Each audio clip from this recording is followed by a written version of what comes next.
Hello, this is BJ Stagio for the Advocacy and Inclusion Statement segment. I'm here today with my guest, Todd. I'll let him introduce himself. Good morning. My name is Todd Varrock. I am Chief Policy Officer for West New York Independent Living. We're the independent living center that serves the 5 western counties of New York State. And we're here today to discuss our favorite subject and a very important subject in these times, voting. Why is it important to vote? Well, you got to remember that voting is the primary way that we give our voice about issues that matter to us. Most people talk about the fact that we live in a democracy. Well, kinda. We live in what's called a republic or a representative democracy. We elect people that will make the decisions for us when the decisions need to be made. So your vote is your primary voice as to who those people are going to be to make the decisions about the issues that matter to you. And tell us a little about the very important event coming up, Meet the Candidates.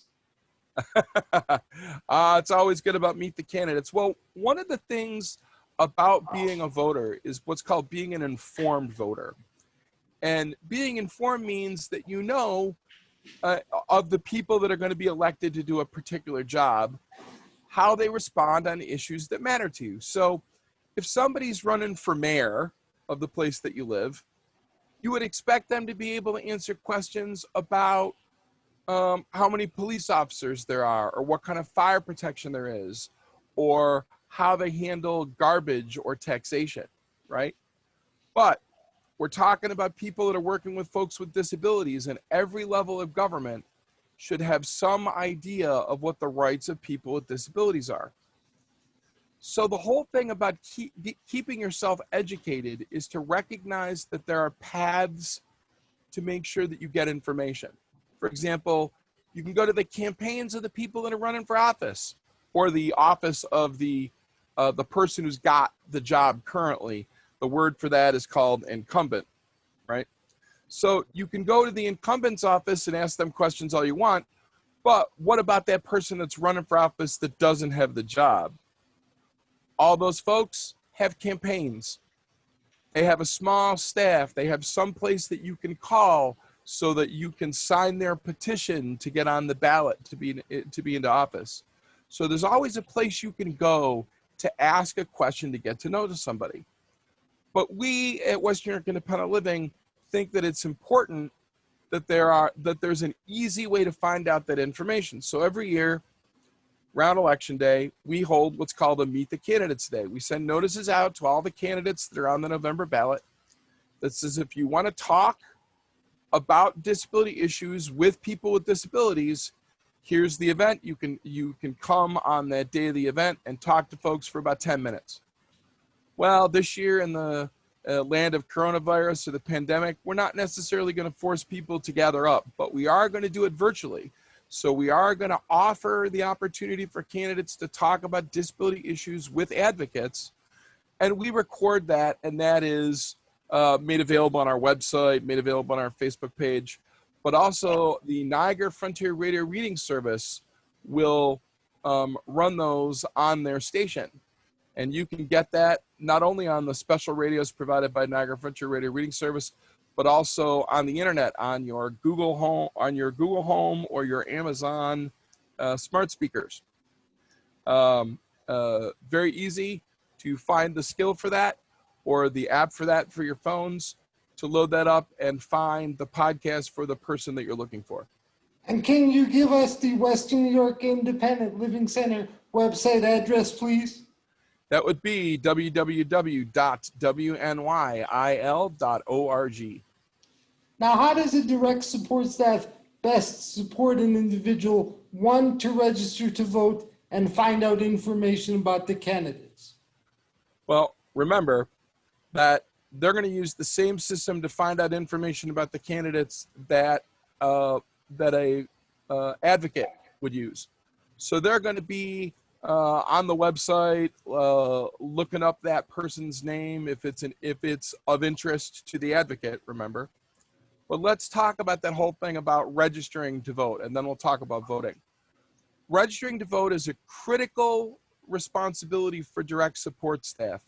Mental health hygiene law identifies that if an advocate expresses the desire to vote, that staff needs to be available to provide that navigation assistance to get them through that system, as long as it is the advocate that makes the choices that are necessary to carry that out. So for example, when you register to vote, it takes 5 minutes, literally.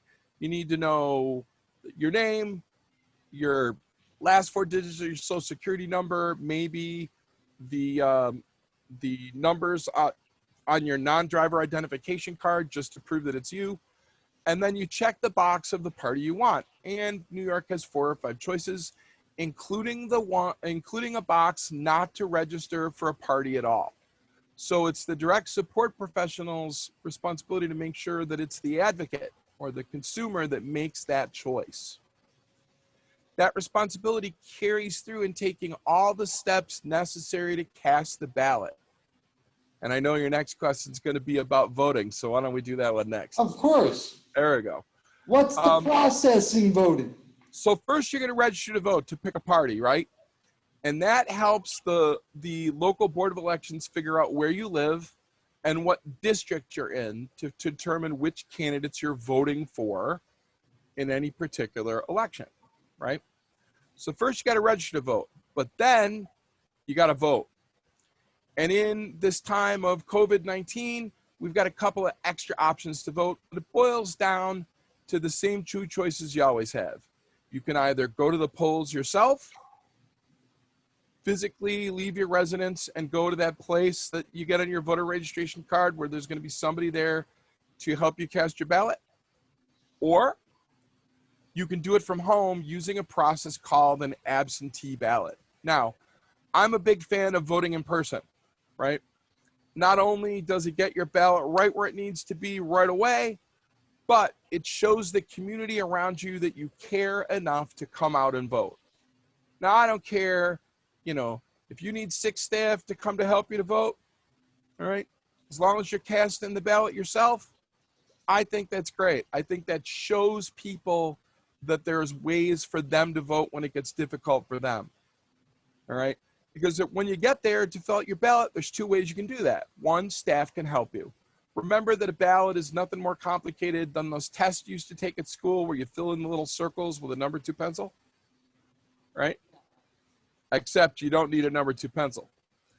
So the thing is, you can have your staff help you fill out the ballot, or in every polling place, there's an accessible ballot marking device, right?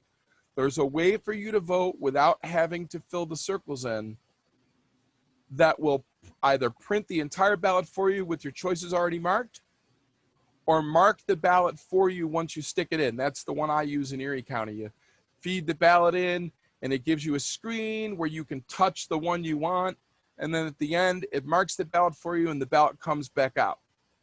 And what if the ballot marking device doesn't work? Should you just give up and not vote? Or No, absolutely not. You go to the polling inspectors at the polling place and tell them that the machine doesn't work, because they're going to have options for that, okay? Including Board of Election staff helping you to make sure that your ballot is cast. So there's never a worry about not having help in being able to cast your ballot. Just remember that if Board of Elections is helping you with getting your ballot cast, they're not going to make the decision for you. They're not going to tell you which circle to color in. That's going to be your choice always. Okay? Thank you very much, Todd. You have any last? Well, we're not done with the other way of voting. Remember, there's absentee ballot. Thank you. That's why you keep me on track. Thank you. No problem. So let's talk about, if you can't go physically to vote, there is a way to apply for something called an absentee ballot. You fill out an application for an absentee ballot. That's telling Board of Elections you want one, because they're not just going to send one to your house. You have to tell them you want one. And then prior to Election Day, they're going to send you the ballot. You fill it out at your house, right? You put it in an envelope. You sign the envelope. You put that envelope in another envelope, and you mail it to Board of Elections. Now that's the part where if you want to vote from home using an absentee ballot, that's the part where staff can be really helpful in making sure that you've done all of the steps necessary to fill out the ballot. Now for those staff, the local Board of Elections website is going to have all the information you need on how to request an absentee ballot, how to fill out an absentee ballot, and what to do. And even for those folks that have a problem with reading a ballot, there are accessible ballot procedures for absentee ballots, right? So it's always important for staff to remember that the county's Board of Elections webpage is going to provide that direction for you. Okay? Yes. Any other questions, boss? Any final thoughts you would like to give our audience? Well, the last thing I'm going to be able to say to you guys is don't let anybody think that your vote doesn't matter. I know that that's a big thing that people talk about. If millions of people are going to vote, why does my vote matter? All right. Your vote always matters. Presidential elections have been decided by one vote. Okay.